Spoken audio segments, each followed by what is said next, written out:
For 9 years now, Charleston Fossil Adventures has delivered an unparalleled glimpse at the prehistoric life that once inhabited the South Carolina Lowcountry. Just like the rock layers that Charleston is built on, CFA has continued to uncover new experiences and discoveries layer by layer. Our early years found us walking on the public beaches of Charleston, collecting remains from the Ice Age megafauna to marine life that lived here 3 to 5 million years ago. 8 years ago, we turned to the rivers and paddled out by kayak to sites rich with marine fossils of 30-million-year-old sharks and killer dolphins. And through our Shark Tooth Hunting the Carolinas series, we've explored shorelines and rock exposures from the Savannah River north to the phosphate deposits and barrier islands of North Carolina.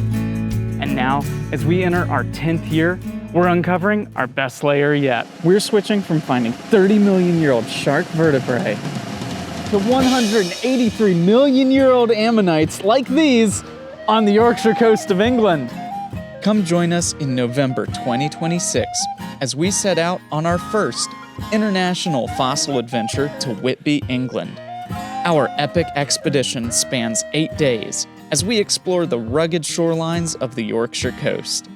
Guests will enjoy luxurious accommodations in downtown Whitby, traditional English dinners, explorations into Whitby's stunning scenery, and optional voyages to an authentic English gin distillery and significant local landmarks such as the famous Whitby Abbey ruins, which inspired the infamous novel Dracula. We'll also take an exclusive look inside local museums to marvel at incredible specimens found in the area. And of course, we're going to spend lots and lots of time hunting for ammonites and ichthyosaur remains from the Jurassic. So, come join me and my wife Tabitha along the rugged foreshore to crack open your next adventure.